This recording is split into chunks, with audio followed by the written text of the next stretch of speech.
ആകെ ചിന്തിക്കേണ്ടത് ഇതിൽ പാഷൻ അല്ലാത്ത ഒരു പരിപാടിക്ക് നിങ്ങൾ ഇറങ്ങരുത്. പാതി വയൽ ഉപയോഗിച്ച് പോരുത്. വീണെന്ന് വരും. വീണും തെറ്റല്ല, പക്ഷെ അവിടെ നിന്ന് എണീറ്റ് നടക്കാനുള്ള തന്തൂടം കാണിക്കണം. അത് മാറി സോഷ്യൽ കമ്മിറ്റ്മെൻ്റ് ഉള്ള മനുഷ്യന്മാരായിട്ട് മാറണം. ഒരു പർപ്പസ് അവർ സെറ്റ് ചെയ്യണം, ഒരു വിഷൻ സെറ്റ് ചെയ്യണം. അപ്പോൾ സ്കില്ലേജ് വിശ്വസിക്കുന്നത് എന്താണെന്ന് വെച്ച് കഴിഞ്ഞാൽ സ്കിൽ ഡെവലപ്മെൻ്റ് ആണ്, അല്ലാതെ ക്വാളിഫിക്കേഷൻ അല്ല. പക്ഷെ പൊതുസമൂഹവും പൊതു എഡ്യൂക്കേഷൻ സിസ്റ്റമൊക്കെ കുറേ മീൻസ് എന്താ പറയുക, സ്കില്ലിലുപരി എഡ്യൂക്കേഷൻ ഉണ്ടാകുക, ക്വാളിഫിക്കേഷൻ ഉണ്ടാകുക, ഡിഗ്രി, സർട്ടിഫിക്കറ്റ്, ഇതൊക്കെയാണ്. അപ്പോൾ ഭയങ്കര ഒരു ചലഞ്ചാണ് ആളുകളുടെ ഉള്ളിലേക്ക് ഈ ഒരു ക്വാളിഫിക്കേഷൻ എത്തിക്കുക എന്നുള്ളത്, അല്ലെങ്കിൽ സ്കിൽ ഡെവലപ്മെൻ്റാണ് ഇമ്പോർട്ടൻ്റ് എന്ന് എത്തിക്കൽ ഒരു ചലഞ്ചാണ്. നിങ്ങൾ ഒരുപാട് രാജ്യങ്ങൾ യാത്ര ചെയ്തിട്ടുണ്ട്, ഒരുപാട് ബിസിനസ് എക്സ്പീരിയൻസ് ഉണ്ട്, എക്സ്പോഷർ ഉണ്ട്, വിവിധ കോളേജുകളിൽ പോയിട്ട് ഗസ്റ്റായിട്ട് പോയിട്ടുണ്ട്. What's your opinion? അല്ല, ഞാൻ ഒരു കാര്യം പറയണമെങ്കിൽ, ഒരു ബിസിനസ്, ഞാനൊരു ഓണ്ടർപ്രണർ എന്നുള്ള രീതിയിലാണ് എല്ലായിടത്തും പോകുന്നത്. ഇന്ന് ഒരുപാട് ആളുകൾക്ക് ഓണ്ടർപ്രണർ ആവാനും സാധ്യത. നിങ്ങളുടെ ചോദ്യത്തിൽ നിന്ന് ചെറുതായിട്ടൊന്ന് വ്യത്യസ്തമായിരിക്കും എൻ്റെ ആൻസറുകൾ.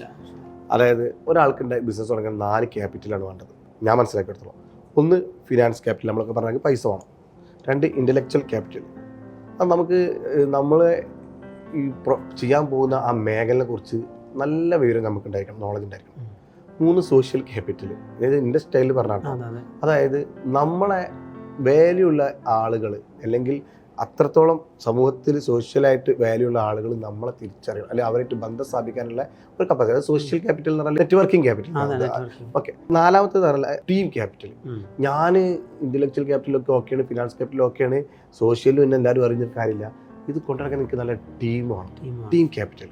ഒരിക്കലും ഒരാളെ കൊണ്ട് ഒരിക്കലും ഒന്നും നേടിയിട്ടില്ല. അതുപോലെ എല്ലാ പ്രസ്ഥാനങ്ങളും നേടുന്നതും അതിൻ്റെ ബാക്കിൽ ഇന്ന് അർജന്റീന വേൾഡ് കപ്പ് നേടുമ്പോൾ നമ്മൾ മെസ്സിനെ പറയുന്നുണ്ടെങ്കിലും ആ 11 ആളുകൾ മെഷീൻ ടെൻഡർ പോലെ പ്രവർത്തിക്കുമ്പോൾ വേൾഡ് കപ്പ് കിട്ടുന്നത്.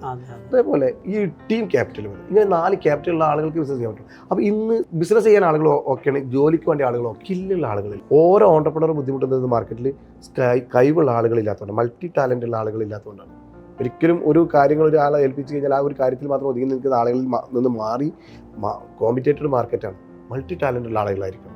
അതില്ലാത്തതിൻ്റെ പുറം അത് സ്കില്ലേജ് പോലത്തെ ഇൻസ്റ്റിറ്റ്യൂട്ടുകൾ സത്യത്തിൽ സമൂഹത്തിൽ നൽകുന്ന ഒരു സർവീസും കൂടെയാണ്. എന്നെ പോലത്തെ ഒരു ഓണ്ടർപ്രണർ, അല്ലെങ്കിൽ വേറെ ഏതൊരു ഓണ്ടർപ്രണർ, അദ്ദേഹത്തിന് തുടങ്ങാൻ ഒരുപാട് ഈ പറയുന്ന സാധനങ്ങളൊക്കെ ശേഖരിച്ചാൽ കിട്ടുന്ന സാധനം. പക്ഷേ ഈ വിഭവം, ഹ്യൂമൻ റിസോഴ്സ് എന്ന് പറഞ്ഞാൽ അത് കഴിവുള്ളവരെ കിട്ടുക എന്നുള്ള വലിയ പാടാണ്. അത് കിട്ടിക്കഴിഞ്ഞാൽ ഏതൊരു ബിസിനസ്സും സക്സസ്സിലേക്ക് പോകും. തുടങ്ങാനും എക്സ്പാൻഡ് ചെയ്യാനും ഏറ്റവും ആവശ്യമുള്ളത് സ്കില്ലുള്ള ആളുകൾ. അതാണ് ഇപ്പോൾ സ്കില്ലേജൊക്കെ ചെയ്തുകൊണ്ടിരിക്കുന്ന ഒരു പരിപാടി. തീർച്ചയായും. ഇപ്പോൾ തൊഴിലില്ലായ്മ ഭയങ്കരമായിട്ടുണ്ട്, ഒരുപാട് യുവാക്കൾക്ക് തൊഴിലില്ല എന്ന് പറഞ്ഞ് നടക്കുകയാണ്. എന്നാൽ ഒരുപാട് നിങ്ങളെപ്പോലുള്ള കമ്പനികൾ നല്ല സ്കിൽഡ് ലേബേഴ്സ് ഇല്ലാതെ മുന്നോട്ട് പോവാണ്. അപ്പം തൊഴിൽ അന്വേഷിക്കുന്ന സ്റ്റുഡൻസിനോട് വാട്ട് യു ക്യാൻ ഷെയർ? എനിക്ക് പറയാനുള്ളത്, ആദ്യം നിങ്ങളുടെ പാഷൻ എന്താണെന്ന് മനസ്സിലാക്കുക. നിങ്ങളെ പാഷൻ തൊഴിലെടുക്കലല്ല, അല്ലെങ്കിൽ ഒരു ഓണ്ടർപ്രണർ ആവലല്ല, വേറെ എന്തെങ്കിലും രീതിയാണെങ്കിൽ ആദ്യം തന്നെ നിങ്ങൾ ആ മേഖലയിലേക്ക് പോകരുത്. എവിടെ നമ്മൾ പോകണമെങ്കിലും 100% അർപ്പിക്കാൻ തയ്യാറാണ്. നമ്മളൊരു കമ്പനീൻ്റെ റിയൽ അസറ്റ് ആയിരിക്കണം. നമ്മളെങ്ങനെയെങ്കിലും മറ്റൊരു ഓപ്പർച്യൂണിറ്റി തേടിയിട്ട് ആ കമ്പനിയിൽ നിന്ന് ഇറങ്ങുമ്പോൾ അതിൻ്റെ ഓണർ നമ്മളെ 5 മിനിറ്റ് ഇരിക്കുക, നിന്നോട് സംസാരിക്കാനുണ്ട് എന്ന് പറഞ്ഞ് നമ്മൾ ഇരുത്താൻ മാത്രം നമ്മൾ വളരണം. അപ്പോൾ അയാൾക്ക് തോന്നുന്ന ഇയാൾ പോകാൻ പാടില്ല, എങ്ങനെയും കൺവീനിയൻസ് സീറ്റോടെ നിർത്തുന്നത്. അത് തോന്നുന്ന കുട്ടികൾക്ക് ഇവിടെ നാട്ടിൽ ഇഷ്ടം പോലെ തൊഴിലവസരങ്ങൾ മാത്രമല്ല 1 ലക്ഷത്തോളം ഇൻസെൻറ്റീവ് അടക്കം സാലറി എടുക്കുന്ന ഓപ്ഷനുകൾ സിൽവാനിൽ തന്നെ അവൈലബിൾ ആയിട്ടുള്ള ആളുകൾ. ഞാൻ സിൽവാന മാത്രം പറഞ്ഞത് സിൽവാനെ ഞാൻ റെപ്രസെൻറ്റ് ചെയ്യുന്നതുകൊണ്ടാണ് പറഞ്ഞത്. അത് മാർക്കറ്റിൽ അതിനുള്ള ആളുകളില്ല എന്നുള്ളതാണ്. ആളുകൾ ഇഷ്ടം പോലെ ഉണ്ട്. മലവെള്ളപ്പാച്ചിൽ വൈകി വരുന്ന ചപ്പുചവറുകൾ പോലത്തെ ഇഷ്ടംപോലെ ആളുകൾ, ഉള്ളൊരു സ്കില്ലായിട്ടുള്ള ആളുകൾ. ഇപ്പോൾ ഇതെന്താ, നമ്മളെ വേൾഡ് കപ്പിൽ നമ്മൾ ഇന്ത്യ ഫുട്ബോളിൽ നമ്മളെ ഇന്ത്യയിൽ 140 കോടി ജനങ്ങളില്ലേ, സ്കില്ലുള്ള ആളുകളെ തിരഞ്ഞെടുക്കാൻ കഴിഞ്ഞില്ല. അതിലേറെ ചെറിയ ചെറിയ രാഷ്ട്രങ്ങൾ, നമ്മൾ ജില്ലേൻ്റെ അത്ര പോലും ആളില്ലാത്ത രാജ്യങ്ങൾ വന്നിട്ട് കളിച്ച് കപ്പെടുത്തു പോകുന്നു. അപ്പോൾ ഈ സ്കില്ല് കണ്ടെത്തുകയും അത് പരിപോഷിക്കുകയും അത് വളർത്തിയെടുക്കാൻ ചെയ്യാൻ പറ്റുന്ന ടീമുകൾ മാർക്കറ്റിൽ ഇപ്പോൾ അവൈലബിൾ ആകുമ്പോൾ നമ്മൾ ഏത് തരം സ്കില്ലാണ് നമ്മളൊക്കെ ഉള്ളതെന്ന് അറിയാൻ കഴിഞ്ഞില്ലെങ്കിൽ ഇതുപോലത്തെ സ്കില്ലേജ് പോലത്തെ ഇൻസ്റ്റിറ്റ്യൂട്ടിലൊക്കെ വരികയാണെങ്കിൽ നമ്മൾ കണ്ടെത്തും, നമ്മളെ കഴിവിനെ കണ്ടെത്തും. ആ കണ്ടെത്തി കഴിഞ്ഞാൽ നമുക്ക് മനസ്സിലാവും ഇന്ന ആൾ ഇന്ന കാര്യത്തിൽ സൂട്ടബിളാണ്. അത് കണ്ടെത്തുന്ന ഒരു മെൻറ്ററെ കണ്ടെത്തുക എന്നുള്ളതാണ് ഞാൻ ആദ്യം മനസ്സിലാക്കിയിട്ട്. നിങ്ങളെപ്പോലുള്ള ആളുകളുടെ ഇൻഫ്ലുവൻസ് കൊണ്ടാണെന്ന് തോന്നുന്നു ഒരുപാട് യൂത്ത്സ് ഒരു ഓൺട്രപ്രണർ ആവണമെന്ന് ആഗ്രഹിക്കുന്നുണ്ട്. And then just go and start a business. അതിൽ 90% അഥവാ കേരളത്തിലെ സ്റ്റാർട്ടപ്സിൻ്റെ സ്റ്റോറി നോക്കിയാൽ 90% ഫെയിലാണ്. Failure is a stepping stone. But അധികം ആളുകളും ഫെയിലിയറിന് പിന്നെ പിന്നോട്ടടിക്കുകയാണ്, ലൈഫിലൊന്നും നടക്കില്ല എന്ന് വിചാരിച്ച് മുന്നോട്ട് പോവാണ്. അപ്പോൾ ഈ ഒരു പുതിയ തലമുറ ഈ ബിസിനസ്സിലേക്ക് ഇറങ്ങുമ്പോൾ വാട്ട്സ് യുവർ ഒപ്പീനിയൻ? എന്താ അവിടെ പറയാനുള്ള സജഷൻസ്? അല്ല, ആദ്യമായിട്ട് പോലെ ഞാൻ എന്താ പറയുക, കൺഗ്രാജുലേഷൻ ചെയ്യുക. കാരണം എന്ന് പറഞ്ഞാൽ ഒരാൾ രക്ഷപ്പെടുന്നതോടുകൂടി ഒരു സൊസൈറ്റി രക്ഷപ്പെടുകയാണ്, ഒരുപാട് ആളുകൾ രക്ഷപ്പെടുകയാണ്. അതിന് ഏതൊരാൾക്കും ഓണ്ടർപ്രണർ ആവാൻ സാധിക്കില്ല.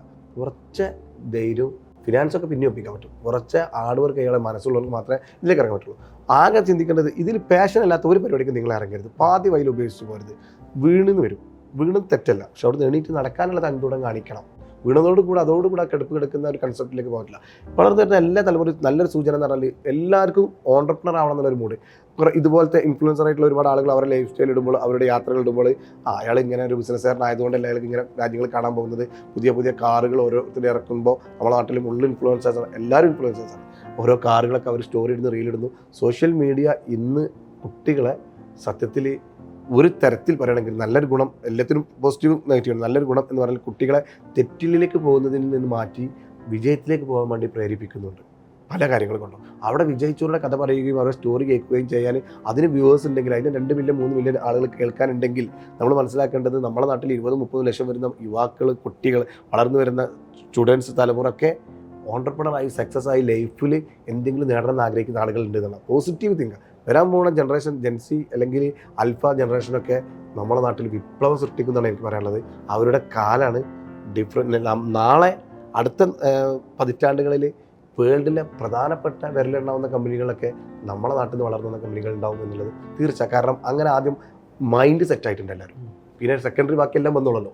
അതിനുള്ളൊരു പ്രോബ്ലം എന്ന് വെച്ച് കഴിഞ്ഞാൽ ഈ ഒരു ബിസിനസ് സ്റ്റാർട്ട് ചെയ്യുമ്പോൾ ആദ്യം തന്നെ MD അല്ലെങ്കിൽ മാനേജിങ് ഡയറക്ടർ, CEO വലിയ വലിയ പൊസിഷനൊക്കെ വെച്ചിട്ട്, അഥവാ നിലവിലുള്ള ഒരു ബിസിനസ്സുകാരൻ്റെ സക്സസ് ആയ ലൈഫാണ് ഇവരിപ്പം തന്നെ എൻജോയ് ചെയ്തുകൊണ്ടിരിക്കുന്നത്. എന്നാൽ ആ ബിസിനസ്സുകാരൻ ആ ലെവലിലേക്ക് എത്താൻ വേണ്ടിയിട്ട് നന്നായി ഹാർഡ് വർക്ക് ചെയ്തിട്ടുണ്ട്. ആ ഹാർഡ് വർക്കിലേക്കുള്ള മെൻറ്റാലിറ്റി വളരെ കുറഞ്ഞ പെർസെൻറ്റേജിനേ ഉള്ളൂ. അപ്പോൾ അവിടെ ഒരു ഫാൾസായിട്ട് ഒരു തോട്ട് ഇവരുടെ ലൈഫിലുണ്ട്. അഥവാ ഒരു ബിസിനസ് തുടങ്ങുന്നു, അപ്പോൾ തന്നെ അവരൊരു ചെയറിൽ പോയിരിക്കുന്നു, ബാക്കി കുറേ തൊഴിലാളികൾ അവർക്ക് സാലറി കൊടുക്കുന്നു, അവരിങ്ങനെ പണിയെടുക്കുന്നു, അപ്പോൾ ഈ ബിസിനസ് സക്സസ് ആവുന്നുള്ളൊരു തോട്ട് ഉണ്ട്. പക്ഷെ അതിന് പകരം ഞാൻ ഇറങ്ങി വർക്ക് ചെയ്യണം, എനിക്ക് എക്സ്പീരിയൻസ് ഉണ്ടാവണം, എനിക്ക് സ്കിൽ ഉണ്ടാവണം, എനിക്ക് മാർക്കറ്റിനെ കുറിച്ച് അറിയണം, പാളിച്ചകളുണ്ടാകും, അപ്പോൾ ഞാൻ അവിടുന്ന് മറികടക്കണം, എൻ്റെ വർക്ക് ചിലപ്പം കൊള്ളാവും, എൻ്റെ യാത്രകൾ ചിലപ്പം ഇല്ലാതെയാകും, എനിക്ക് ചിലപ്പോൾ കല്യാണത്തിന് പോകാൻ പറ്റാതെയാകും, എൻ്റെ ഫ്രണ്ട്സിൻ്റെ കൂടെയുള്ള യാത്രകൾ ഞാൻ കട്ട് ചെയ്യേണ്ടി വരും. ഇതൊന്നും കട്ട് ചെയ്യാതെ, അഥവാ ഫ്രണ്ട്സിൻ്റെ വൈബ് കട്ട് ചെയ്യില്ല, കല്യാണ പരിപാടികൾ കട്ട് ചെയ്യില്ല, ന്യൂ ഇയറിന് ആഘോഷിക്കാൻ പോകുന്നത് കട്ട് ചെയ്യില്ല, ഇതൊന്നും കട്ട് ചെയ്യാതെ ബിസിനസ് സക്സസ് ആവണം. ഇത് പ്രാക്ടിക്കലാവും എനിക്ക് തോന്നുന്നില്ല. 1 2 3 ഞാൻ ആക്ച്വലി പറയാം, ഞാൻ ഗൾഫ് നിർത്തിയിട്ട് തിരിച്ച് നാട്ടിലേക്ക് വന്നപ്പോൾ ഞാൻ ഹോൾസെയിലാണ് തുടങ്ങിയത്. ഹോൾസെയിൽ തുടങ്ങിയ സമയത്ത് എൻ്റെ ഫസ്റ്റ് കുട്ടി അതിൻ്റെ ബർത്ത്ഡേ. അപ്പോൾ അന്ന് ഞാൻ രാത്രി 12 മണിക്കാണ് കേക്ക് മുറിച്ചത്. എനിക്ക് എത്താൻ കഴിഞ്ഞ 12 മണിക്കാണ്. അപ്പോൾ എന്നോട് ഒരു വൈഫ് ഒരു കാര്യം പറഞ്ഞു, നിങ്ങൾ ഇതിലേറെ നല്ലത് പ്രവാസിയായിട്ട് നിൽക്കായിരുന്നു, വരുന്ന 2 മാസം എനിക്ക് കിട്ടുമായിരുന്നു. അന്ന് വൈഫിനോട് തിരിച്ച് ഞാനൊരു കാര്യം പറഞ്ഞു, എന്നെ സപ്പോർട്ട് ചെയ്ത് ശല്യം ചെയ്യാതെ 2 വർഷം നീ എനിക്ക് തരുമോ, എന്നാൽ ഞാൻ ബാക്കിയുള്ള സമയം ഫുള്ള് നിനക്ക് തരാറുണ്ട്. അവളത് സമ്മതിച്ചു. ഞാൻ 2 കൊല്ലം ഒരു ഓട്ടായിരുന്നു. നിങ്ങൾ പറഞ്ഞ ബർത്ത്ഡേ അല്ല, കല്യാണമില്ല, ഒന്നുമില്ല, ഇതൊന്ന് സെറ്റാക്കാൻ. ഇന്ന് ഞാൻ വീട്ടിലിരുന്നിട്ട് ഒന്ന് പുറത്തേക്ക് പോകുന്ന വൈഫ് ചോദിക്കേണ്ട അവസ്ഥയിലേക്ക് എത്തി. കാരണം എനിക്ക് ബിസിനസ് ഇല്ലാത്ത ആളല്ല, 4 രാജ്യങ്ങളിലായിട്ട് 25ഓളം ബിസിനസ് സ്ഥാപനമുണ്ട്. പക്ഷേ അത് സിസ്റ്റമായി, അതിൻ്റെ രീതിയിലേക്ക് റൺ ചെയ്യാനായി. ഞാനില്ലെങ്കിൽ പോലും ഓടുന്ന രീതിയിലേക്ക് അത് മാറിയപ്പോൾ ഇതേ ഒരു ഓപ്ഷൻ എൻ്റെ പാർട്ട്ണറായിട്ട് ഒപ്റ്റിക്കൽസിൽ ഞങ്ങൾ ഐവേൾഡ് എന്ന് പറഞ്ഞിട്ട് നമ്മൾ ദുബായിൽ തുടങ്ങി. ഒന്ന് തുടങ്ങി, രണ്ടാമത് തുടങ്ങിയപ്പോൾ ഞാൻ എൻ്റെ പാർട്ട്ണറെ ചെറുപ്പക്കാരനാണ് വിളിച്ച് പറഞ്ഞ മറുപടി, ഈ കല്യാണം കഴിഞ്ഞിട്ട് കുറച്ച് കാലമുള്ളൂ, പെണ്ണുങ്ങൾ വിരുന്ന് പറയും, ഒന്ന് കറങ്ങാൻ പോകാൻ പറയും, ഒന്ന് ഈ കട നമ്മളെ സ്വന്തം കട അല്ലേ, ഒന്ന് നിങ്ങൾ ഇറങ്ങിയോളൂ, മറ്റേ സ്റ്റാഫ് ഉണ്ടല്ലോ, നമുക്കൊന്ന് കറങ്ങി വരാമെന്ന് പറയും. നീ ചെവി കേൾക്കരുത്. 2 കൊല്ലം അവളോട് ചോദിക്കുക. 2 കൊല്ലം നീ ഹാർഡ് വർക്ക് ചെയ്ത് കഴിഞ്ഞാൽ അവളെ ജീവിതകാലം മുഴുവൻ അവളെ സന്തോഷിപ്പിക്കാനുള്ള വക കിട്ടും. ഈ 2 കൊല്ലം ഹാർഡ് വർക്കൊന്നും ചെയ്യാതെ നമ്മളെ ബാക്കിയുള്ള ആളുകൾ സ്റ്റാഫുകൾ നോക്കിക്കോളും എന്ന് കരുതി നമ്മൾ ഇറങ്ങി അവരെയൊക്കെ അറിയാത്ത ആളുകളൊക്കെ ഏൽപ്പിച്ചത് കൊടുത്താൽ പിന്നെ ജീവിതകാലം മുഴുവൻ ജോലി എടുത്തോളെ പോറ്റേണ്ട ഒരു അവസ്ഥ വരും. ഏതാ വേണ്ടതെന്ന് വെച്ചപ്പോൾ അവന് എൻ്റെ സ്റ്റോറി പറഞ്ഞെടുത്തപ്പോൾ നിങ്ങളെ സ്റ്റോറി മതി എന്ന് പറഞ്ഞിട്ട് കഴിഞ്ഞ 2 കൊല്ലമായിട്ട് ഒരു പരിപാടി ഇല്ലാതെ സെറ്റായി. അതുകൊണ്ട് തന്നെ ഒരു ഷോറൂം തുടങ്ങിയത് ഇപ്പോൾ 1 കൊല്ലത്തിനിടയിൽ 2ാമത്തെ ഷോറൂമായി. ഞാൻ അവനോട് വാക്ക് കൊടുത്തിന് 2030 ആകുമ്പോൾ 20 ഷോറൂം ആവുന്നു. ഞാനാക്കി തരാം, നീ എൻ്റെ കൂടെ നിൽക്കുകയാണെങ്കിൽ. ആക്കാൻ വലിയ പാടൊന്നുമില്ല, പക്ഷേ അങ്ങനെ മനസ്സുള്ള ആളുകൾ കൂടെ ഉണ്ടായിരിക്കണം. പിന്നെ ഇന്നത്തെ കാലത്ത് എല്ലാവർക്കും സ്വപ്നങ്ങളുണ്ട്, ഭയങ്കര സ്വപ്നങ്ങളാണ്, അതൊക്കെ നടക്കുന്നൊക്കെ വിചാരിച്ചിങ്ങനെ നടക്കുന്നുണ്ട്. പക്ഷെ ഒരുപാട് ആളുടെ സ്വപ്നങ്ങൾ പോകണമെന്നില്ല, because they have no focus and direction. അപ്പോൾ ഈ സ്വപ്നങ്ങളെല്ലാം പ്രധാനമെന്നാണ് ഞാൻ മനസ്സിലാക്കുന്നത്. സ്വപ്നങ്ങളോടൊപ്പം സഞ്ചരിക്കാനുള്ള മനസ്സും കൂടി ഉണ്ടാവുന്നതാണ്. ഇന്നത്തെ കാലത്ത് അത് കാണുന്നില്ല, അല്ലെങ്കിൽ പൊതുവെ എല്ലായിടത്തുണ്ടെങ്കിൽ കുറേ അടുത്തുണ്ടെങ്കിലും നമുക്കൊരു ജനറലി ആളുകൾ കാണുന്നില്ല. അപ്പോൾ ഈ സ്വപ്നങ്ങൾ നേടിയെടുക്കാൻ എങ്ങനെയായിരിക്കണം സ്റ്റെപ്പ് 1 സ്റ്റെപ്പ് 2 3 എങ്ങനെ വർക്ക് ചെയ്യണം ഒരാൾ? അത് ഓരോരുത്തരെ അവർ പോകുന്ന മേഖലയുടെ പാഷൻ അനുസരിച്ച് കറക്റ്റായിട്ട് എനിക്ക് പറയാൻ എൻ്റെ ഗ്രാൻഡ്. ഞാൻ വേറെ കാര്യം കൂടി ചോദിക്കട്ടെ, ഹയർ സെക്കൻഡറി അധ്യാപകനാണ് നിങ്ങൾ, വേറെ മേഖലയിൽ നല്ല രീതിയിൽ സാലറി കിട്ടുന്ന നിങ്ങൾ അത് രാജിവെച്ചിട്ട് എന്തിനാണ് ഈ സ്കില്ലേജ് എന്ന് പറഞ്ഞ സാധനം തുടങ്ങിയത്? സ്കില്ലേജ് എന്ന് പറഞ്ഞ സംഭവം, സ്കില്ലേജ് എന്ന് പറയുന്നത് ആക്ച്വലി എൻ്റെ ഒരു സ്വപ്നം എന്ന് പറഞ്ഞാൽ ഒരു ഓണ്ടർപ്രണർ ആവുന്നുള്ള മൈൻഡിൽ നന്നായിട്ടുണ്ട്. അതിനുപരി ഇപ്പോൾ ടീച്ചിങ് എന്ന് പറയുന്നത് നല്ല പാഷനാണ്. ഇത് രണ്ടുമാണ് എൻ്റെ മൈൻഡിലുള്ളത്. അപ്പോൾ നമ്മൾ നിലവിലുള്ള ഒരു സർക്കാർ സംവിധാനം അല്ലെങ്കിൽ നിലവിലുള്ള ഒരു എഡ്യൂക്കേഷൻ സിസ്റ്റം എന്ന് പറയുമ്പോൾ അവിടെ നമുക്ക് നമ്മുടെ ക്രിയേറ്റീവായ നമ്മൾ ആഗ്രഹിക്കുന്ന തരത്തിൽ കുട്ടികളെ മൗൾഡ് ചെയ്യാനുള്ളതിന് ഒരുപാട് പരിമിതികളുണ്ട്. കാരണം അവർ തരുന്ന സിലബസ് അത് അതുപോലെ പഠിപ്പിക്കുക, പരീക്ഷ വരും പരീക്ഷ എഴുതിക്കുക, എന്നിട്ട് പാസ്സായാൽ ഭയങ്കര സംഭവമായി. അതിലുപരി സ്കിൽ ഡെവലപ്മെൻറ്റിന് പ്രാധാന്യമില്ല. അപ്പോൾ സംവിധാനത്തിനില്ല, അപ്പോൾ പാരൻസിനില്ല, അപ്പോൾ കുട്ടികൾക്ക് തീരെയില്ല. അപ്പോൾ അവിടെ വരുന്ന കുട്ടികളിൽ 10% ആഗ്രഹിക്കുന്ന കുട്ടികളാണ്. 100% കുട്ടികളും ആവശ്യമുള്ളവരാണ്, പക്ഷെ 10% ആഗ്രഹമുള്ളൂ. അപ്പോൾ ഇങ്ങനെ ഒരു ഇൻസ്റ്റിറ്റ്യൂട്ട് തുടങ്ങുമ്പോൾ ആവശ്യമുള്ള ആഗ്രഹമുള്ള 100% കുട്ടികൾ വരും. അപ്പോൾ അവരെ സ്കിൽഡാക്കുക, അവർക്ക് ഡയറക്ഷൻ കൊടുക്കുക, അവർക്ക് ഫോക്കസ് കൊടുക്കുക, അവരുടെ സ്വപ്നങ്ങളിലേക്ക് എത്താൻ സഹായിക്കുക. ഏതൊരാളുടെയും സ്വപ്നങ്ങൾക്ക് എത്താൻ അവർ തന്നെ പരിശ്രമിക്കണം, പക്ഷെ അതിന് കറക്റ്റ് ഗൈഡൻസ് കൊടുക്കാൻ പറ്റണം. കാരണം അവർ സോഷ്യൽ മീഡിയയിൽ കാണുന്ന ആ ഫെയിം മാത്രമേ ഉള്ളൂ, അഥവാ നിങ്ങളുടെ ഇന്നത്തെ ലൈഫ് അവർ കാണുന്നുള്ളൂ. നിങ്ങൾ പഴയ കാലത്ത് അനുഭവിച്ച കാര്യങ്ങൾ ഇങ്ങനെ ഇടയ്ക്കിടയ്ക്ക് പറയുമ്പോൾ അവർ അറിയുന്നുള്ളൂ. അതും നിങ്ങളൊരു ചെറിയ ഷോർട്ട് മിനിറ്റിൽ പറയാം. കാരണം നിങ്ങൾ 2-3 വർഷക്കാലം അനുഭവിച്ചത്, ആ അനുഭവം നിങ്ങൾ എത്ര പറഞ്ഞു കഴിഞ്ഞാലും ആ അനുഭവം ഒരാൾക്ക് എന്ത് ചെയ്യാൻ പോലും അനുഭവിക്കാൻ കഴിയില്ല. അപ്പോൾ അതുകൊണ്ട് കറക്റ്റ് ഡയറക്ഷൻ കൊടുക്കാൻ കഴിയുക എന്നുള്ളതാണ്. അതുകൊണ്ടാണ് ഞാൻ ഈ സ്കിൽ ഏജിലേക്ക് വരാനും ഇങ്ങനൊരു മേഖല തിരഞ്ഞെടുക്കാനും കാരണം. ഇപ്പോൾ അത് നടക്കുന്നുണ്ട്. ഇപ്പോൾ നമുക്കറിയുന്നത് ഇതൊക്കെ പറയുന്ന സമയത്ത് ഓരോ ആളുകളും അവരുടെ കുടുംബത്തിലൊരു അത്താണിയായിട്ട് മാറുകയാണ്. അവർ 3 കൊല്ലം BBA പഠിച്ചിട്ടുണ്ട്, അല്ലെങ്കിൽ 3 കൊല്ലം BSc പഠിച്ചിട്ടുണ്ട്, അല്ലെങ്കിൽ 10 വർഷമായി എഡ്യൂക്കേഷൻ ചെയ്യുന്നുണ്ട്. പക്ഷേ അതിൽ നിന്നും കിട്ടാത്ത എന്തോ സംതിങ് വിതിൻ 6 മന്ത് കൊണ്ട് അവർക്ക് കിട്ടിയെന്നുള്ള ഫീലിംഗ് ആണ്. കാരണം അവരെ ഉൾക്കൊള്ളുന്നു, അവരെ അംഗീകരിക്കുന്നു, അവരുടെ നെഗറ്റീവ് മൈൻഡ് സെറ്റിനെ മാറ്റി പോസിറ്റീവ് ആക്കുന്നു, അവർക്ക് ലാംഗ്വേജ് കൊടുക്കുന്നു, അവർക്ക് സ്കിൽ ഡെവലപ്മെൻറ്റ് കൊടുക്കുന്നു. അതിലുപരി അവരുടെ ഉള്ളിലുള്ള കഴിവുകളെ പുറത്തു കൊണ്ടുവരാൻ അവരെ തന്നെ നമ്മളൊന്ന് തുറന്നു കൊടുക്കുന്നു. അപ്പോൾ അതാണ് നമ്മുടെ ഒരു മിഷൻ എന്ന് പറയുന്നത്. അതുകൊണ്ടാണ് ഇങ്ങനൊരു പോസ്റ്റിലേക്ക് എത്തിയത്. അപ്പോഴാണ് ഞാൻ മനസ്സിലാക്കിയത് ഈ സ്വപ്നങ്ങൾ മാത്രം ഉണ്ടായിട്ട് കാര്യമില്ല, സ്വപ്നങ്ങൾ നേടിയെടുക്കണമെങ്കിൽ ഫോക്കസും ഡയറക്ഷനും ഉണ്ടാണെന്നുള്ള കാര്യം. അതാണ് നിങ്ങൾ പറഞ്ഞ ചോദ്യത്തിന് ഞാൻ ആൻസർ ആയിട്ട് പറഞ്ഞത്. അങ്ങനെ സ്വപ്നങ്ങൾ എന്താണെന്ന് എൻ്റെ മനസ്സിലാവാതെ കൺഫ്യൂഷൻ നിൽക്കുന്ന ആളുകളുണ്ടെങ്കിൽ സ്കിൽ ഏജിൽ വന്ന് ചേർന്നാൽ അവർക്ക് അവരുടെ സാധനം കിട്ടും. തീർച്ചയായിട്ടും അത് നൽകാൻ കഴിയുക. അതന്നെയാണ് നമ്മുടെ ഉദ്ദേശം നടന്നത്. ഞാൻ മനസ്സിലാക്കിയെടുത്തോളം മറ്റുള്ളതിന് ഒരു സോഷ്യൽ കമ്മിറ്റ്മെൻറ്റ് കൂടെയാണ്. ഒരാളെ അയാളുടെ ഏറ്റവും നല്ല ലെവൽ മനസ്സിലാക്കി കൊടുത്തിട്ട് സമൂഹത്തിലേക്ക് തള്ളിക്കിടത്തുക. അപ്പോൾ അവൻ അവിടെ ചെയ്യുന്ന മാറ്റങ്ങൾ വലിയൊരു മാറ്റമായിരിക്കും.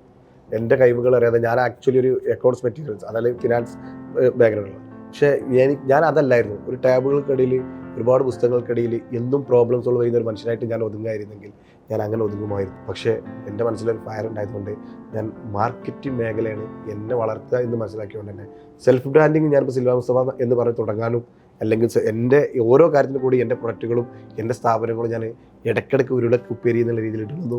അതൊരു മാർക്കറ്റിംഗ് തന്ത്രം തന്നെ. അത് അതിലൂടെ അറിയാൻ പറ്റും. ഞാനിപ്പോൾ എൻ്റെ ഒരു പുസ്തകം എഴുതുന്നുണ്ട്, സിൽവാൻ മുസ്തഫ എന്ന് പറഞ്ഞിട്ട്. എൻ്റെ ജീവിതത്തിൽ വേണ്ട ഒരു സംഭവം എനിക്കൊന്നുമല്ല, ഒരു സിഗ്നേച്ചർ ഇട്ട് മരിച്ചു പോകണമെന്ന് ആഗ്രഹിക്കുന്നതാണ്. ഞാൻ അനുഭവിച്ച ബുദ്ധിമുട്ടുകൾ, അത് അനുഭവിക്കുന്ന സൊസൈറ്റിയിൽ ഒരുപാട് പാവപ്പെട്ട ആളുകളുണ്ട്. എനിക്കൊരു സപ്പോർട്ട് ചെയ്യാൻ ഒരാളുണ്ടായിരുന്നില്ല, കൈ പിടിച്ചിട്ട് വന്നിട്ട് മാർഗ്ഗനിർദ്ദേശം തരാൻ ആളുണ്ടായിരുന്നു. ഇന്ന് അതിന് ഒരുപാട് ഓപ്ഷനുകളുണ്ട്, സ്കിൽ ഏജ് പോലത്തെ ഒരുപാട് ഓപ്ഷനുകളുണ്ട്. പക്ഷേ എന്നാൽ പോലും ആളുകൾക്ക് ഇന്ന രീതിയിൽ വന്ന ഒരാളാണ് ഇന്ന് ഈ രീതിയിൽ നിൽക്കുന്നത്, അല്ലെങ്കിൽ സംതിങ് മറ്റുള്ളവരിൽ ചെറിയ രീതിയിൽ വ്യത്യസ്തമായിട്ടൊരു വിജയിച്ചിട്ടുണ്ട് എന്ന് തോന്നുന്നുണ്ടെങ്കിൽ ആ കഷ്ടപ്പാടുകൾ നിങ്ങൾ നേരത്തെ പറഞ്ഞ എഴുതി വായിക്കുമ്പോൾ അവരിലേക്ക് എഫക്റ്റ് ചെയ്യും. നമ്മൾ പറയുന്നതിൽ അപ്പുറമല്ല, വായിക്കുമ്പോൾ അവരിലേക്ക് എഫക്റ്റ് ചെയ്യും. അതിന് ഞാനൊരു പുസ്തകം ഇതുവരെ എത്തിയ ഒരു പുസ്തകത്തിന്റെ പണിപ്പുരയിലാണ്. അത് എങ്ങനെയാണ് നമ്മൾ വന്നത്, ആ പുസ്തകം വായിക്കാൻ ഞങ്ങൾ ഇങ്ങനെ ആഗ്രഹിക്കുകയാണ്. നമ്മളിവിടെ സ്കിൽ ഏജിലെ കുട്ടികൾക്ക് ബുക്ക് ടോക്ക് സംഘടിപ്പിക്കാറുണ്ട്. നമ്മൾ പുസ്തകം എഴുതി കഴിഞ്ഞാൽ നമ്മൾ എല്ലാ കുട്ടികൾക്കും ആ ബുക്സ് കൊടുക്കും. ഞാൻ അതിൽ മനസ്സിലാക്കുന്ന സിൽവാ മുസ്തഫയുടെ സ്റ്റോറി എന്നുള്ളത്, സിൽവാ മുസ്തഫ അതിൽ ഒരു ഡമ്മി മാത്രമാണ്. അതിൽ ഒരു പാവപ്പെട്ട ചോർന്നൊലിക്കുന്ന വീട്ടിൽ നിന്ന് വരുന്നവന് കൊട്ടാരം ഉണ്ടാക്കുന്ന കഥയാണ് പറയാൻ പോകുന്നത്. അതായത് 2 പൊറോട്ടയും ബീഫും തിന്നാൻ കായില്ലാത്തവന് ആ ജില്ലയിൽ തന്നെ പ്രമുഖമായ വലിയൊരു മാളുകളിൽ ഒന്നും ഉണ്ടാക്കിയതിന്റെ കഥ. അപ്പൊ അത് ഓരോ ആൾക്ക് റിലേറ്റ് ചെയ്യാൻ പറ്റും. അതെല്ലാവരുമാണ് അതിലെ കഥാപാത്രം, എല്ലാവരുമാണ്. ആരാണോ ഇപ്പൊ പ്രതിസന്ധി കിടക്കുന്നത് അവരാണ് അതിലെ കഥാപാത്രം, ആർക്കാണോ ജയിക്കേണ്ടത് അവരാണ് അതിലെ കഥാപാത്രം. എഴുതുന്നത് ഞാനെന്നുള്ളൂ, എഴുതൽ എനിക്കൊരു പാഷൻ ആയതുകൊണ്ട് ഞാൻ ഏറ്റെടുത്തുന്നുള്ളൂ. അതിൽ സിൽവാൻ മുസ്തഫ എന്ന വ്യക്തിയില്ല. പ്രയാസപ്പെടുന്നവരും രക്ഷപ്പെടാൻ ആഗ്രഹിക്കുന്നവരും തമ്മിലുള്ള ഒരു സംവാദമാണ് അതിൽ നടക്കുന്നത്. അപ്പോൾ ഏതായാലും നിങ്ങൾ ഈ പറഞ്ഞപ്പോഴും ഞാനിങ്ങനെ എൻ്റെ മനസ്സിൽ നിങ്ങൾ വന്നൊരു ചിന്ത നടന്നത്, ഈ സാധാരണ എഡ്യൂക്കേഷൻ്റെ ഒരു പ്രോബ്ലം നടന്നത്, ഇപ്പോൾ ഒരു പക്ഷി പറന്ന് വന്നിട്ട് ഒരു മരക്കൊമ്പിലിരുന്നു. അപ്പോൾ ആ മരക്കൊമ്പ് പക്ഷിയോട് പറയാണ്, നീ ശ്രദ്ധിക്കണം, ഞാൻ ഉണങ്ങിയിട്ടുണ്ട്, പെട്ടെന്ന് താഴെ വീടാൻ ചാൻസ് ഉണ്ട്, അപ്പോൾ ഒന്ന് ശ്രദ്ധിക്കണം എന്നാണ്. അപ്പോൾ ആ പക്ഷി മരക്കൊമ്പിനോട് പറയാണ്, ഞാൻ നിന്നിലുള്ള വിശ്വാസത്തിലല്ല ഇവിടെ ഇരിക്കുന്നത്, എൻ്റെ ചെറുകളുടെ വിശ്വാസത്തിലാണ്. ഇവിടെ അധിക കുട്ടികളും സ്ഥാപനത്തിലും അവിടുത്തെ അധ്യാപകരുള്ള വിശ്വാസത്തിലാണ് പോയിക്കൊണ്ടിരിക്കുന്നത്. അതിന് പകരം സ്വന്തം ചിറകുണ്ടാക്കി ആ ചിറകിൽ വിശ്വസിച്ച് പോകുന്ന ആളുകളെ ജീവിതത്തിൽ വിജയിക്കുള്ളൂ. അവരെപ്പോൾ വീണ് കഴിഞ്ഞാൽ അവർക്ക് എഴുന്നേറ്റ് പറക്കാൻ പറ്റും. പിന്നെ നിങ്ങളൊരു ബിസിനസ്മാൻ ആയതുകൊണ്ട് എൻ്റെ മൈൻഡിൽ എപ്പോഴും ഏത് ബിസിനസ്സാണെങ്കിലും മൈൻഡിലൊരു ചോദ്യം എന്ന് പറയുന്നത്, ഇന്ന് സമൂഹത്തിൽ ബിസിനസ്സുകാർക്ക് വലിയ വിലയില്ല. അപ്പോൾ എന്തെങ്കിലും പറയാം, അതോ എൻ്റെ ബിസിനസ്സാണെന്ന് പറയും. അവൻ വലിയ പൈസക്കാരനല്ലേ, അല്ലെങ്കിൽ ഓൻ ഭയങ്കര ബിസിനസ് പറഞ്ഞാൽ പറ്റിക്കുന്ന ഒരു സാധനം, അല്ലെങ്കിൽ കുറേ പൈസ ഉണ്ടെങ്കിൽ ഇത് അറബിനെ പറ്റിച്ച് വരിക, ഇങ്ങനത്തെ കുറേ കോൺസെപ്റ്റാണ്. എന്നാൽ സമൂഹത്തിലൊരു പ്രതിസന്ധി വന്നാൽ, അത് കോവിഡ് ആണെങ്കിലും അല്ലെങ്കിൽ ഉരുൾപൊട്ടലാണെങ്കിലും എന്ത് വന്നു കഴിഞ്ഞാലും അവരെ ചെല്ലുന്നത് ആരുടേതാണ്? ബിസിനസ്സുകാരുടെ. അപ്പോൾ ബിസിനസ് എന്ന് പറയുന്നത് ശരിക്കും ഒരു സോഷ്യൽ സർവീസാണ്. അപ്പോൾ ആ ബിസിനസ്സിനെ തെറ്റിദ്ധരിക്കുന്ന ആളുകളോട് എന്താണ് പറയാനുള്ളത്? അല്ല, ആദ്യമായിട്ട് ഈ ആളുകൾ തെറ്റിദ്ധരിക്കുന്നതിലപ്പുറം ഒരു 50% ജനങ്ങൾ ഒൺലി ബിസിനസ് മാത്രം.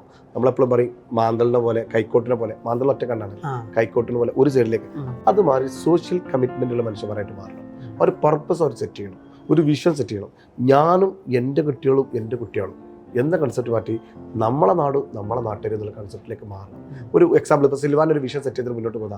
2030 ആകുമ്പോൾ സിൽവാൻ ഓൾറെഡി വീടുകൾക്ക് ഫ്ലോർ ചെയ്ത് കൊടുത്ത് വീടിനെ ഭംഗിയാക്കുന്ന ഒരു കൺസെപ്റ്റുള്ള ടീമാണ് അതിൻ്റെ ഇന്റീരിയർ ചെയ്തത്. അപ്പോൾ വീട് എന്ന സ്വപ്നം. അപ്പോൾ ഒരുപാട് വീടില്ലാത്ത ആളുകളുടെ സമൂഹത്തിൽ നമ്മൾ ജീവിക്കുന്നത്. അപ്പോൾ ഞങ്ങളെ ലക്ഷ്യം എന്തായിരിക്കണം? എല്ലാവർക്കും വീട് വേണമെന്നാണ് നമ്മളെ സ്വപ്നം. അപ്പോൾ ഞങ്ങൾ എന്ത് ചെയ്തു? ഞങ്ങൾ വളരുന്നതിനനുസരിച്ച് കേരളത്തിൽ 14 ജില്ലകളിലായിട്ട് തിരഞ്ഞെടുക്കുന്ന ആളുകൾക്ക് എല്ലാ കൊല്ലം അവരെ വീട്ടിലേക്ക് കയറിയിരിക്കാനുള്ള സൗകര്യം ചെയ്തു കൊടുത്തുകൊണ്ടിരിക്കുകയാണ്. അത് ഞങ്ങളെ വിഷനിൽ സെറ്റ് 2030 ആകുമ്പോൾ ഞങ്ങൾ ഇത്ര ചെയ്യുന്ന വിഷനിൽ എഴുതി വെച്ചിട്ട് അതിനുവേണ്ടി പണിയെടുക്കുകയാണ്. അപ്പോൾ സിൽവാനെ പോലത്തെ ഒരു സ്ഥാപനം വളർന്നു വന്നാൽ അത് സമൂഹത്തിന്, സൊസൈറ്റിക്ക് ഗുണമാണ് എന്ന് സൊസൈറ്റി മനസ്സിലാക്കണം. അപ്പം നിങ്ങൾ നേരത്തെ പറഞ്ഞ ബിസിനസ്സിനോടുള്ള ദേഷ്യം സൊസൈറ്റിക്ക് ഉണ്ടാവില്ല. നേരെ മറിച്ച് എൻ്റെ കുട്ടിക്ക് കാറ് വാങ്ങാനും എൻ്റെ മകളെ സ്വർണം കെട്ടിച്ചു വിടാനും ഞാൻ ഫ്ലൈറ്റിൽ പോകുന്നത് കാണിക്കാനും മാത്രമാണെങ്കിൽ ആളുകൾക്ക് ഇഷ്ടപ്പെടില്ല. അത് ബിസിനസ്മാരാണ് ചിന്തിക്കുന്നത്. നമ്മുടെ ബിസിനസ് കൊണ്ടും നമ്മളെ കൊണ്ട് ഈ സൊസൈറ്റിക്ക് ഉപകാരം ഉണ്ടോ? അതേ ഒരു പോളിസി ഞങ്ങൾ ബേബി വിറ്റയിൽ എടുത്തിട്ടുള്ളത്. കുട്ടികൾക്ക് ന്യൂട്രീഷൻ പ്രൊഡക്റ്റ് കൊടുക്കുന്ന, പോഷകാഹാരം കൊടുക്കുന്ന, വിഷരഹിത പോഷകാഹാരം കൊടുക്കുന്ന 32 കൊല്ലമായിട്ടുള്ള പ്രൊഡക്റ്റാണ്. പക്ഷേ നമ്മുടെ നാട്ടിൽ തന്നെ, ഇന്ത്യയിലടക്കം ആഫ്രിക്കയിലടക്കം 1.5 ബില്യൺ കുട്ടികളിൽ 5% ആളുകളും മരണപ്പെടുന്നത് പോഷകാഹാരം ഇല്ലാതാണ്. അപ്പോൾ ഞങ്ങളുടെ തീരുമാനം, നമ്മളിത് വിറ്റിട്ട് കാശുണ്ടാക്കുന്ന ആൾക്കാരാണല്ലോ, നമ്മളെ നാട്ടിൽ മുതൽ തുടങ്ങാം. 2030 ആകുമ്പോൾ 1 മില്യൺ പാവപ്പെട്ട കുട്ടികൾക്ക് ഫ്രീ ആയിട്ട് പോഷകാഹാരം ഫീഡ് ചെയ്യുന്നത് വിഷൻ എഴുതി ചേർത്തിട്ട് അതിൻ്റെ ബാക്കിൽ പണിയെടുക്കുന്ന ടീമാണ്. അപ്പോൾ നമുക്ക് ജോലി ചെയ്യാനും പാഷനാണ്. ജോലി ഒരു ഇബാദത്താണ്. നമ്മൾ ചെയ്യുന്ന ഒരു കാര്യം സമൂഹത്തിന് ഉപകാരമുണ്ട് എന്ന് പറയുമ്പോൾ അത് ഭയങ്കര സംഭവമായിട്ട് വിശ്വസിക്കുന്ന ഒരു ആളാണ് നമ്മൾ. അത് നമ്മൾ ഹാപ്പിയാണ്. രാവിലെ ജോലിക്ക് പോവുക അല്ലെങ്കിൽ ബിസിനസ്സിലേക്ക് പോവുക, ബിസിനസ്സിൻ്റെ ആവശ്യാർത്ഥ സമയം ചെലവഴിക്കുക എന്ന് പറയുമ്പോൾ നമ്മൾ ഭയങ്കര ഇബാദത്ത് പോലെ നമ്മൾ സെൽഫ് മോട്ടിവേറ്റഡ്. ഞാനിപ്പോൾ നിങ്ങളെ കൂടെ ഇരിക്കുന്നുണ്ടെങ്കിൽ പോലും ഞാൻ എൻ്റെ ബ്രാൻഡ് നിങ്ങളോട് സംസാരിക്കുന്നുണ്ടെങ്കിൽ ഞാൻ ആവേശത്തിലാണ്. എൻ്റെ ബ്രാൻഡ് സംസാരിക്കാനുള്ള ഒരു അവസരം, എൻ്റെ ബ്രാൻഡ് പ്രസൻറ്റ് ചെയ്യാനുള്ള അവസരം. എന്തിനെൻ്റെ ബ്രാൻഡ് പ്രസൻറ്റ് ചെയ്യുന്നു? അതുമൂലം സമൂഹത്തിലെ പാവമായിട്ട് കിടക്കുന്ന ആളുകളെ സഹായിക്കാനുള്ള ഒരു മനസ്സ്. താഴെക്കടിയിൽ നിന്ന് വളർന്നു വരുന്ന ഒരു ബിസിനസ്സുകാർ ആവണം എന്നാണ് എൻ്റെ അഭിപ്രായം. കാരണം അവനക്ക് പട്ടിണിയുടെ വില അറിയുള്ളൂ, അവനക്ക് വേദനയുടെ വില അറിയുള്ളൂ, അവനക്ക് തള്ളിപ്പറിച്ചിൻ്റെയും അപമാനത്തിൻ്റെയും വില അറിയുള്ളൂ. അപ്പോൾ അവൻ അതുപോലത്തെ വേദനകൾ നികത്താൻ ശ്രമിക്കും എന്നുള്ളത് കൊണ്ടാണ് ഞാൻ പറഞ്ഞത് ബിസിനസ്സിലേക്ക് കടന്നു വരൂ. എല്ലാവർക്കും വെൽക്കം. ശരിക്കും സ്കില്ലേജിൻ്റെ ഒരു വിഷൻ നടന്നത് 2035 കൂടി 10,000 കുട്ടികൾക്ക് ഫ്രീ എഡ്യൂക്കേഷൻ കൊടുക്കാനുള്ളതാണ്. അതാ പറഞ്ഞത്. ഞങ്ങൾ പറഞ്ഞപ്പോൾ നിങ്ങൾ ഇത് നമ്മൾ കമ്മ്യൂണിക്കേറ്റ് ചെയ്തു. നിങ്ങളൊക്കെ വിഷൻ അവിടെ കിടക്കുന്നുണ്ട്. ഇങ്ങനെ വിഷനുള്ളവർ രക്ഷപ്പെടും. അപ്പോൾ ഇങ്ങനത്തെ ഒരു സ്ഥാപനത്തിന് എങ്ങനെ സൊസൈറ്റി എതിർക്കില്ല. വെറും നിങ്ങളെ പേരേക്ക് ഉണ്ടാക്കുകയും നിങ്ങളിപ്പോൾ ഓടിച്ചുകൊണ്ടിരിക്കുന്ന ബെൻസുകാർ മാറ്റി BMW ആക്കുകയും അല്ലെങ്കിൽ റോൾസ് റോയ്സ് ആക്കുകയും എന്നുള്ള വിഷൻ സെറ്റ് ചെയ്യുമ്പോൾ മാത്രമാണ് സമൂഹത്തിന് പ്രശ്നം. നിങ്ങൾ വളരൂ, നിങ്ങൾ എൻജോയ് ചെയ്യൂ, അത് സമൂഹത്തിന് ഉപകാരമുള്ള രീതിയിൽ എൻജോയ് ചെയ്യും. സൊസൈറ്റിനെ കുറ്റപ്പെടുത്തിയ കാര്യമില്ല. 50% ആളുകളും ബിസിനസ്സിലുള്ള ആളുകളും സ്വന്തം എന്ന് പറയാം. ഏറ്റവും കൂടുതൽ ഇന്ത്യയിലെ പ്രമുഖ ബിസിനസ്സുകാരെ എടുക്കാം. പേരെടുത്ത് പറയുന്നില്ല.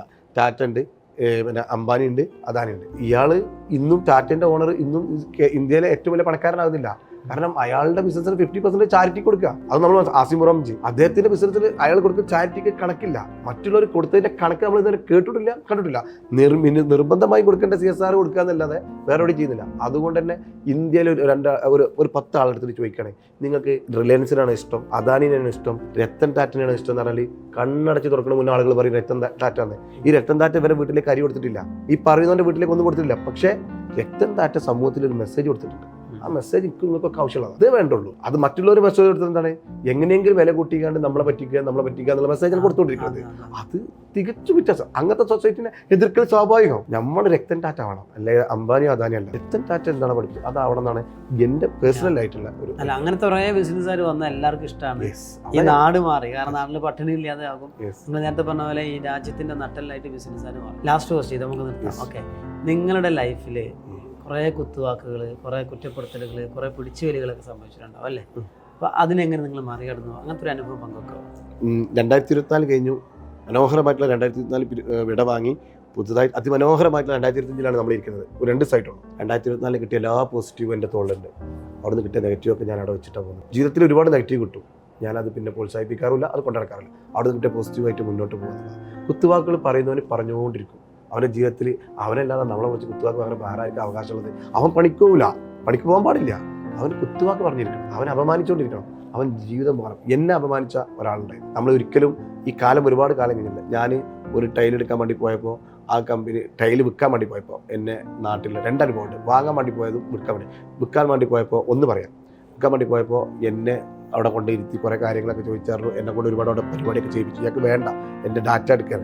എന്നിട്ട് അവസാനം എൻ്റെ മുന്നിൽ ആ സപ്ലയർ കുളിച്ചിട്ട് എന്നെ ഇൻസൾട്ട് ചെയ്തു. ഇങ്ങനത്തെ ആളുകൾക്ക് കൊടുത്തു കഴിഞ്ഞാൽ മേലാൾക്ക് ഞാൻ എടുക്കില്ല, ഇതുപോലത്തെ ആളുകൾക്കാണ് കൊടുക്കുക എന്ന് പറഞ്ഞിട്ട് എന്നെ അപമാനിച്ചാട്ടിറക്കി. പോകുന്ന സമയത്ത് എനിക്കൊരു 100 രൂപ ഒന്നും എൻ്റെ കടയിൽ ഇത്ര നിന്നല്ല ചായയും കുടിച്ചോ എന്ന് പറഞ്ഞിട്ട് അത് എന്നെ ഒരു ഇൻസൾട്ട് ചെയ്തു. ഞാൻ പറഞ്ഞു 100 വേണ്ട, താങ്ക് യു എന്ന് പറഞ്ഞു പോയി. 6 കൊല്ലത്തിന് ശേഷം ആ കട ഞാൻ വാങ്ങി. എൻ്റെ മുന്നിലെ ക്യാഷിന് വേണ്ടി വന്നിരുന്നു. അപ്പോൾ ഞാൻ മുപ്പോഴും ആരെയും അണ്ടർ എസ്റ്റിമേറ്റ് ചെയ്യരുത്. നിങ്ങളെന്ന് തന്നെ അപമാനിച്ചു വിട്ടത് എനിക്ക് സങ്കടമുണ്ട്. നിങ്ങൾ എൻ്റെ മുന്നിൽ തകർന്നു വന്നിരിക്കുമ്പോഴും എനിക്ക് സങ്കടമുണ്ട്. പക്ഷേ നിങ്ങൾ തകരാൻ കാരണം അതുപോലത്തുള്ള മൈൻഡ് സെറ്റാണ്. ഞാൻ നിങ്ങൾ തകർന്നുകൊണ്ട് ഹാപ്പിയല്ല, പക്ഷേ എനിക്കൊരു ഷോറൂം കിട്ടി. ഞാൻ എന്നാണോ കണ്ണ് നിറഞ്ഞ് ഇറങ്ങിപ്പോയത് ആ ഷോറൂമിൽ നിന്ന് എൻ്റെ ഷോറൂമായി മാറി. ഇന്ന് നിങ്ങൾക്ക് അവിടെ കിടക്കണമെങ്കിൽ എൻ്റെ താങ്ക് യു.